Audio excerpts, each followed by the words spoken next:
बिस्मिल्लाहिर्रहमानिर्रहीम। अस्सलाम वालेकुम नाज़रीन, आप यूट्यूब चैनल देख रहे हैं, मैं इमरान खान हूँ। नाज़रीन, बड़े पैमाने पर अमेरिका में यह मुतालबा शुरू हो गया है कि ईरान की जंग अब ख़त्म की जाए। उसकी चंद वजूहात हैं। एक तो यह है कि डोनाल्ड ट्रंप ने जो मुहासरा कर लिया है वो काफ़ी महंगा पड़ेगा अमेरिका को, और अगर ये स्टैंड स्टिल पोजीशन रहती है तो अमेरिका का खर्चा बहुत ज़्यादा बढ़ता चला जाएगा। अब ये खर्चा पूरा कहाँ से करना है? डोनाल्ड ट्रंप के दिमाग में ये आइडिया है कि अगर मिडिल ईस्ट में कारोबार बंद हो जाएगा, या जो गल्फ ममालिक की या खलीजी ममालिक की तेल की बड़ी दुकान है वो बंद हो जाएगी, तो फिर वेनेजुएला में और अमेरिका में जो तेल है वो बिकना शुरू हो जाएगा और वो खसारा वहां से कवर कर लेंगे। अमेरिकन को इस आइडिया के ऊपर पूरी तरह से एतबार नहीं है। वजह यह है कि अमेरिका दुनिया में बहुत दूर है, अपना तेल बेचना है तो आपको अपनी मार्केटिंग करनी चाहिए। दूसरी जगह पे प्रॉब्लम क्रिएट करके आप अपने इत्तेहादियों को नाराज करेंगे और अमेरिका दुनिया में तनहा होता चला जाएगा। जंगबंदी के लिए कैलिफोर्निया के गवर्नर ने भी एक स्टेटमेंट दिया, उन्होंने कहा फौरी तौर पे जंग बंद की जाए। इसके अलावा जो है वो आपको पता है न्यूयॉर्क का मेयर है वो पहले ही खिलाफ है। फिर डेमोक्रेट जो सेनेटर हैं चक शूमर, उन्होंने भी मुतालबा किया है। यके बाद दीगरे मुतालबात सामने आ रहे हैं।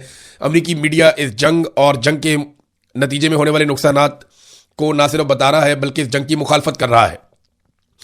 एक और चीज, ये जो मुहासरा अब डोनाल्ड ट्रंप ने किया ना, ये तका देने वाला मुहासरा होगा।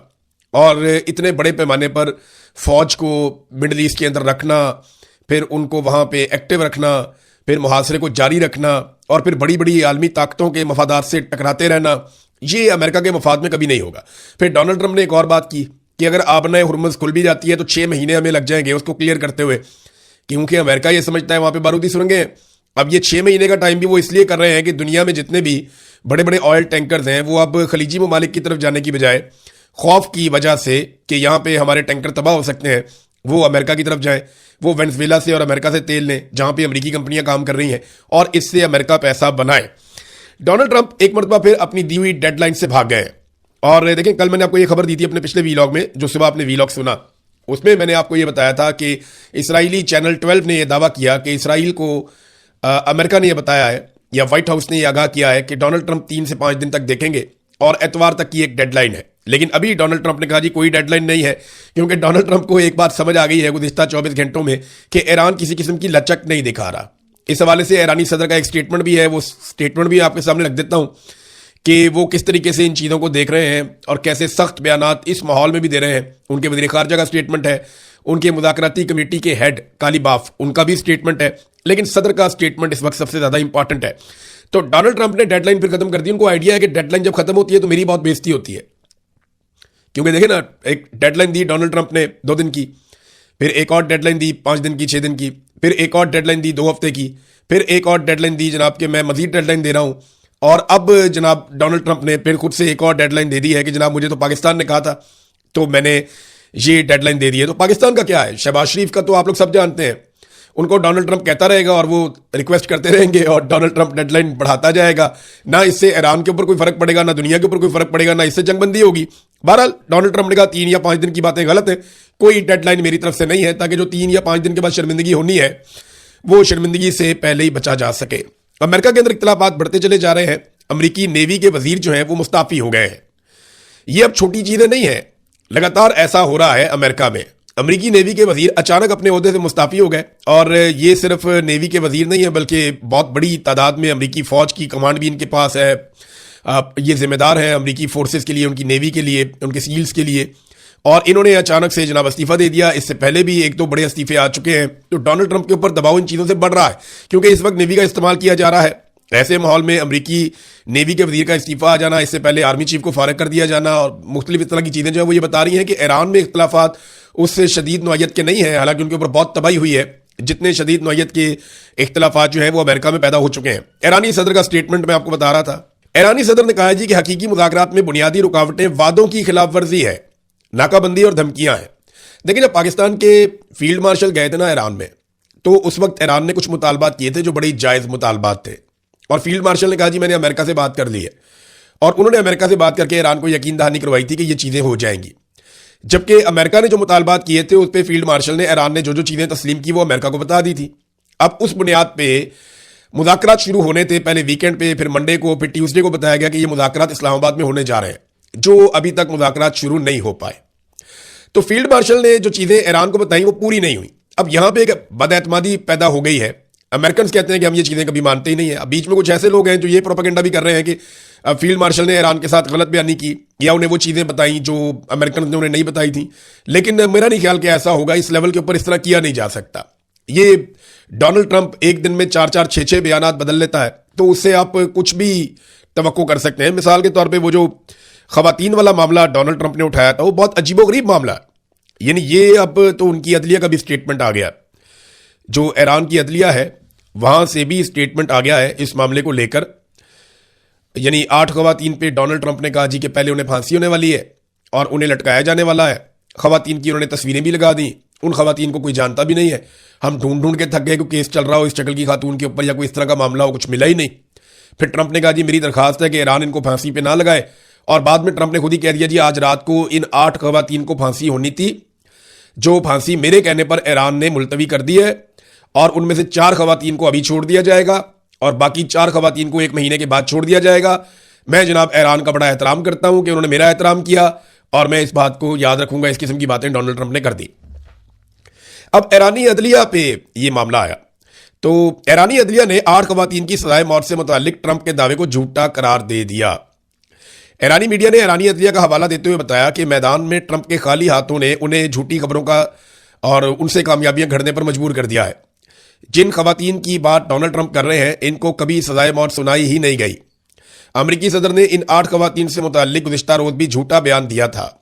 आज ट्रंप ने कहा कि इनके मुतालबे पर ईरान में इन खवातीन को फांसी की सजा मनसूख कर दी गई है।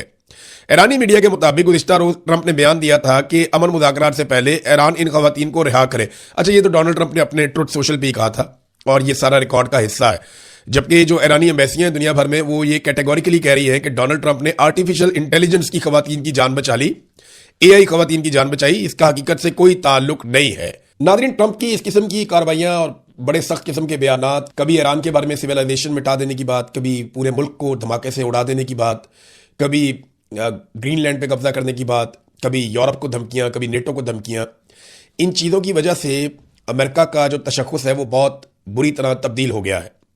मिसाल के तौर पे ये यूरोप से एक सर्वे आया है और यूरोपीय अवाम ने अमेरिका को चीन से बड़ा खतरा करार दे दिया है। अब ये कैसे हो गया? यूरोप में किए गए एक हालिया सर्वे में इंकशाफ हुआ है कि अमेरिकी सदर डोनाल्ड ट्रंप के यूरोप मुखालिफ बयानात के बाद यूरोपीय अवाम के ख्यालात में बहुत बड़े पैमाने पर तब्दीली आ गई है। एक बड़ी तादाद अब अमेरिका को चीन के मुकाबले में ज्यादा बड़ा खतरा समझती है। 36% यूरोपीय ममालिक में रहने वाले लोग ये समझते हैं कि अमेरिका यूरोप के लिए बड़ा खतरा है, जबकि 29% ये समझते हैं कि चाइना यूरोप के लिए बड़ा खतरा है। हालांकि माजी में रशिया और चाइना को बड़ा खतरा समझा जाता था, लेकिन अब बड़ा खतरा अमेरिका को समझा जा रहा है। ये अमेरिका ने अचीव किया गुज़िश्ता सिर्फ चंद महीनों में। डोनाल्ड ट्रंप ने बड़ी रफ्तार से ये काम दिखाया। अच्छा, इसमें हम कुछ कैरेक्टर्स को भूल नहीं सकते। इनमें एक किरदार तो पेड्रो का है, जो स्पेन के वज़ीर आज़म है। ये बहुत दलेर आदमी है, बड़ा खुलकर बात करता है और सही बात करता है, टका कर बात करता है, तो बड़ा मकबूल भी है। और फिर इसके बाद मैक्रोन को इसके रास्ते पे चलना पड़ा, दीगर रहनुमाओं को इसके रास्ते पे चलना पड़ा, क्योंकि यूरोप में ये बहुत मकबूल हो गया। फिर जॉर्जिया मेलोनी, आपको याद होगा वो खातून जब शहबाज शरीफ साहब सलूटे मार मार के डोनाल्ड ट्रंप की अंधाधुंध तारीफें कर रहे थे, उस वक्त एक खातून पीछे मुंह पर हाथ रखकर खड़ी थी, जॉर्जिया मेलोनी।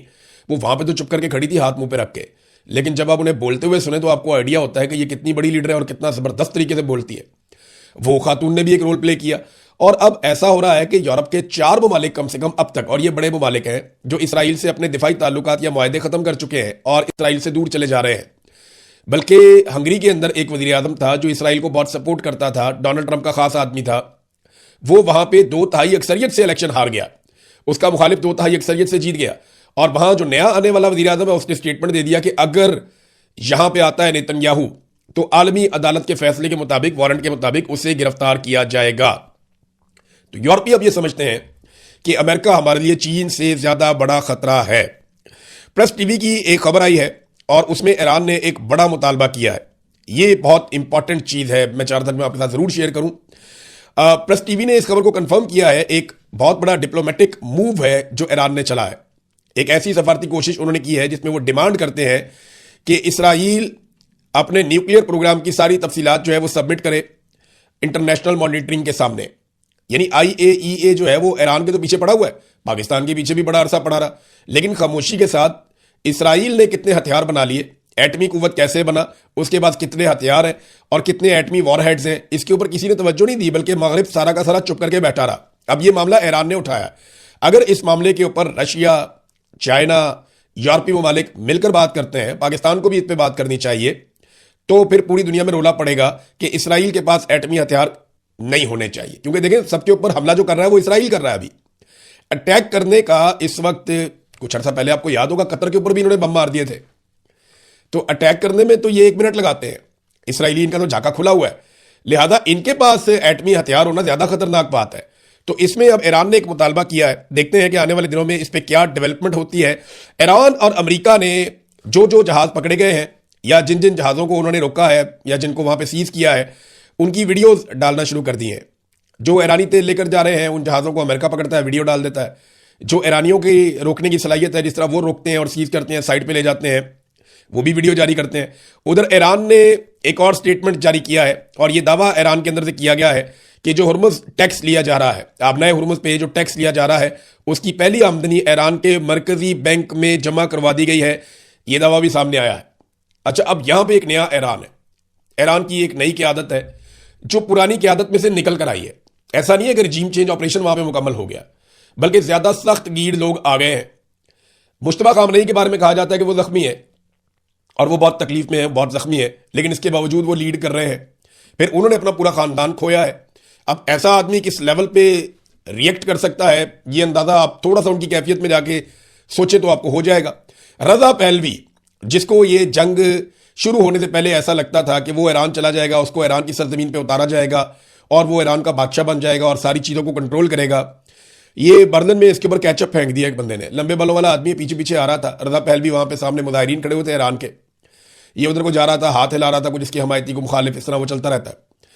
तो जो रजा पहलवी है वो जा रहा था, पीछे एक लंबे बालों वाला शख्स था, वो ऐसे लग रहा था जैसे मीडिया वाला। वो अचानक पीछे से आता है और इसकी गर्दन के ऊपर और पूरे वो सूट के ऊपर पीछे से कैचअप फेंक देता है। वो रंग फेंका, वो कैचअप ही लग रहा था देखने में। तो बाद में लोगों ने उसको, जो सिक्योरिटी वाले उन्होंने उसको पकड़ लिया, लेकिन काफ़ी ठीक ठाक बेइज्जती रजा पहलवी की हो गई है। जो लोग अपने मुल्क के लोगों के बारे में नहीं सोचते, जो लोग नफरत फैलाते हैं, जो लोग जुल्म करते हैं, जबर करते हैं, जो फस्तायत के आला कार बनते हैं, जो बैरूनी हाथों में खेलते हैं, फिर जब वो अपनी कौम के हत्थे चढ़ते हैं, तो ये वाकयात हमने देखा, पहले भी होते रहे हैं। हमने ये भी देखा कि लोगों ने उठा के लीडरों को कचरे के ड्रमों के अंदर फेंका, और ये वीडियो बाकायदा मौजूद है और ये रिकॉर्ड का हिस्सा है। तो उन सारे लोगों को डरना चाहिए जो इस किस्म की हरकतें करते हैं। इमरान खान साहब से मिलने के लिए नाज़रीन जेल में कोई नहीं आया। इमरान खान साहब इस वक्त पाकिस्तान की मिलिट्री एस्टेब्लिशमेंट की शदीद मुखालफत की वजह से जेल काट रहे हैं। उन्हें कैद तन्हाई में रखा गया है, किसी से उनकी मुलाकात नहीं होने दी जा रही। फ़हीम अख्तर मलिक साहब की रिपोर्ट, उसके मुताबिक इमरान खान साहब को जेल में मिलने एक मरतबा फिर कोई नहीं आया।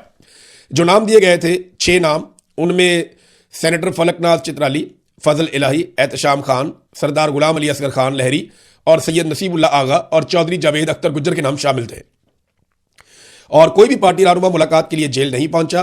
2.5 साल के दौरान ये तीसरी मरतबा है कि इमरान खान से मुलाकात के लिए कोई रहनुमा अडियाला जेल नहीं आया, जबकि गुज़िश्ता जुमेरात को भी कोई रहनुमा मुलाकात के लिए अडियाला जेल नहीं पहुंचा था। यह है नादरीन इमरान खान साहब से मिलने वाले और उनकी पार्टी की सूरत हाल। अब जरा मैं आपको एक, नादरीन मैंने वीलॉग करना है और पूरा वीलॉग इस चीज़ के ऊपर होगा कि क्या पाकिस्तान के जो हालात ख़राब हैं आज, उसके लिए यूट्यूबर जिम्मेदार है। ये हर चौथे दिन कोई ना कोई नमूना उठा के खड़ा कर देते हैं, जो आकर कह देता है जनाब यूट्यूबर ने ये कर दिया, सोशल मीडिया ने ये कर दिया, सोशल मीडिया ने पाकिस्तान बर्बाद कर दिया। आज जो कुछ भी इमरान खान के साथ या पाकिस्तान के साथ हो रहा है उसके लिए रिस्पॉन्सिबल सोशल मीडिया है। एक अलग वीलॉग करता हूं, वो वीलॉग आप देखिएगा, आपको हर सवाल का जवाब ना सिर्फ मिलेगा बल्कि आपको एक रेडीमेड रैप्टा मिल जाएगा, चपेड़, जो भी आज के बाद ये बात करे तो आपने उसके रख के मारनी है कि जनाब ये क्या बकवास है आप डाल रहे हैं इनके ऊपर। मैं इसके ऊपर पूरा एक वीलॉग करूंगा, सारे हकायक आपके सामने रखूंगा, इस प्रोपेगेंडा का तोड़ मैं आपके सामने रखूंगा। लेकिन इससे पहले नादरीन मैं छोटी छोटी 3-4 खबरें हैं आपके सामने रखूंगे पाकिस्तान के ऊपर किस तरीके से एहसान किया गया, और ये नवाज शरीफ ने और शहबाज शरीफ ने और मिलिट्री एस्टेब्लिशमेंट ने मिलकर किया। इसमें जरदारी साहब या पीपल्स पार्टी ने भी अपना हिस्सा डाला है। जिन लोगों ने मुफ्त बिजली देनी थी, जरा बिजली की सूरत हाल आप चेक करें। ये एक बिल मैं आपके सामने रख रहा हूं, ये 36 यूनिट का बिल है। ये आप यूनिट जाके पढ़ लें, इसके ऊपर 36 यूनिट लिखे हुए हैं। और ये बिल जो है ये 4,382 रुपए है। 4,382 रुपए को अगर आप 36 पर तकसीम करें तो फी यूनिट जो बिजली का बिल बनता है वो 120 रुपए से जायद। आप अंदाजा करें 120 रुपए का यूनिट पड़ रहा है आम आदमी को जिसने 100 यूनिट भी इस्तेमाल नहीं किए। यानी आप 36 यूनिट इस्तेमाल करें, आपको 120 रुपए से महंगा यूनिट पड़ गया। एक और बिल दिखाते हैं आपको। मरियम नवाज ने मुफ्त बिजली देनी थी ना, अब आप ये चेक करें। ये अप्रैल का बिल है, 168 यूनिट का बिल है, 168 यूनिट, 200 यूनिट भी पूरे नहीं हुए। मरियम नवाज ने 300 यूनिट तक का बिल मुफ्त करना था, ये 168 यूनिट है। अच्छा जनाब, अब ये है जनाब 10,765 रुपए बिल आया। अब इसके अंदर 168 यूनिट इस्तेमाल हुए, बिजली की कीमत इसमें 6,035 रुपए है। इसके अंदर फिक्स चार्जेस डाल दिए 2,274 रुपए, फ्यूल प्राइस एडजस्टमेंट डाल दी 212 रुपए, एफसी सरचार्ज डाल दिया 542 रुपए, फिर टैरिफ एडजस्टमेंट डाल दिया 58 रुपए, जीएसटी डाल दिया 1,604 रुपए, टोटल फ्यूल एडजस्टमेंट डाल दी 250 रुपए और टोटल बिल बन गया 10,765 रुपए। ये 10,765 रुपए को अगर आप तकसीम कर दें 168 यूनिट के ऊपर, तो भी यहां पे जो यूनिट की कीमत बन रही है 64 रुपए बन रही है। आप अंदाजा करें कि 64 रुपए से 120 रुपए तक का यूनिट आम आदमी, और ये 200 यूनिट से कम वाले बिल हैं जो मैंने आपको दिखाए हैं, ये इन्होंने पाकिस्तान के साथ किया। और अब और क्या करने जा रहे हैं, सोलर एनर्जी। यानी ये होता है ना, पाकिस्तान के अंदर धूप निकलती है पूरा साल, तो आपके पास एक मार्जिन है कि आप सोलर लगवाएं अपने घर के अंदर और आप उससे बिजली पैदा करें, और जो इजाफी बिजली आप पैदा करें उससे आप अपने बिजली के बिल को कम कर सकते हैं। ये एक सहूलत है। हुकूमत ने माजी में कहा कि जो लोग अपने यहाँ सोलर लगाएंगे, क्योंकि धूप के ऊपर सूरज तो सबके लिए है ना, उसके ऊपर तो टैक्स नहीं लग सकता, तो माजी में हुकूमत ने कहा कि जो लोग सोलर लगाएंगे वो बिजली हुकूमत को बेच भी सकते हैं। वो मुआहदा पहले खराब कर दिया, और अब इन्होंने एक और काम कर दिया है। वो ये कह रहे हैं, वजारत तवानाई ने कहा कि सोलर सिस्टम लगाने वाले तमाम सारिफीन के लिए नेपरा से लाइसेंस लेना लाजमी है। यानी अब अगर आपने अपने घर के ऊपर सोलर लगाना है, या अपने फार्म हाउस पे, या अपनी झोंपड़ी पे, या अपनी झुग्गी पे, किसी जगह पे भी अगर आपने अपना सोलर लगाना है, तो आपको पहले नेपरा से परमिशन लेनी पड़ेगी और आपको एक नए टैक्स नेट में आना पड़ेगा ताकि आप हुकूमत को पैसा दें। और हुकूमत ये क्यों कर रही है पता है आपको? जब लोग सोलर से बिजली बनाएंगे तो फिर आईपीपीएस की बिजली कौन खरीदेगा? और जब आईपीपीएस की बिजली आप नहीं खरीदेंगे तो उनका जवाब खत्म हो जाएगा, फिर वो कौम की जेब कैसे काटेंगे? तो आईपीपीएस को सहारा देने के लिए, आईपीपीएस की जेब में पैसा डालने के लिए इस फ्रॉड हुकूमत ने सोलर के ऊपर भी एक और पाबंदी लगा दी है। यानी आप हुकूमत से बिजली खरीदेंगे आप मजबूर हैं, आप महंगी बिजली खरीदेंगे आप मजबूर हैं, आप जितनी बिजली खरीदेंगे उससे 3 गुना पैसा देंगे आप मजबूर हैं। और यह ज्यादती लगातार पाकिस्तान के साथ की जा रही है। हम 2000 अरब से जायद, हम गरीब मुल्क हैं, 2000 अरब रुपए से जायद पैसा हम दे देते हैं सिर्फ इन कंपनियों को। सिर्फ इन कंपनियों को हम ये पैसा दे देते हैं आईपीपीएस को, क्योंकि नवाज शरीफ और शहबाज शरीफ ने और मिलिट्री एस्टेब्लिशमेंट ने इनके साथ मुआहदे कर रखे थे, और इनके फ्रंटमैनों के ये सारे के सारे मंसूबे हैं। अब ये पैसा इनके घरों में जा रहा है, तो ये चाहते हैं कि आईपीपीएस हमेशा चलते रहे, हमेशा चलते रहे, इनकी दिहाड़ी लगती रहे और कौम की जेबें कटती रहे। यह है तरीका वारदात जो ये हमेशा से करते हैं। इन्होंने एक पावर प्लांट लगाया था, नंदीपुर पावर प्लांट। मैं अभी आपको साहिवाल पावर प्लांट का ही बताऊंगा, जो कोल पावर प्लांट इन्होंने लगाया था। उस वक्त मैंने शहबाज शरीफ को जाती हैसियत में मना किया था कि ये काम मत कीजिएगा, लेकिन ऐसी तबाही फेरी उन्होंने, क्योंकि एक्सपर्ट्स की रिपोर्ट्स आ रही थी, मैंने सारी स्टडी की थी, हर चीज ला के उनके सामने शहबाज शरीफ के रखी थी, लेकिन वो नहीं माना ना, पैसा बहुत था। अब नंदीपुर पावर प्रोजेक्ट उन्होंने लगाया, सिर्फ 95 मेगावाट बिजली बनी है उससे, बस सिर्फ उससे 95 मेगावाट बिजली इन्होंने पैदा की, और एक ही मरतबा पैदा की। 4 दिन के बाद जनाब ये पावर प्लांट बंद हो गया। इनकी नाअहली की वजह से ये पावर प्लांट बंद हो गया और ये आज तक बंद पड़ा है। अपनी जान बचाने के लिए इन्होंने इसके रिकॉर्ड को आग लगा दी, और जो इसका इंचार्ज था उसको सदारती अवार्ड भी दे दिया। अंदाजा करें आप, ये है नाजरीन इनका काम। इन्होंने कौम को, मुल्क को ऐसे लूटा है कि जैसे कोई डाकू भी नहीं लूटता, जो इन्होंने इस मुल्क के साथ कर दिया। नेक्स्ट व्लॉग में और कुछ चीजें आपको बताऊंगा। अब तक के लिए इतनी, अपना ख्याल रखिएगा, अपने चैनल का भी। अल्लाह हाफिज़।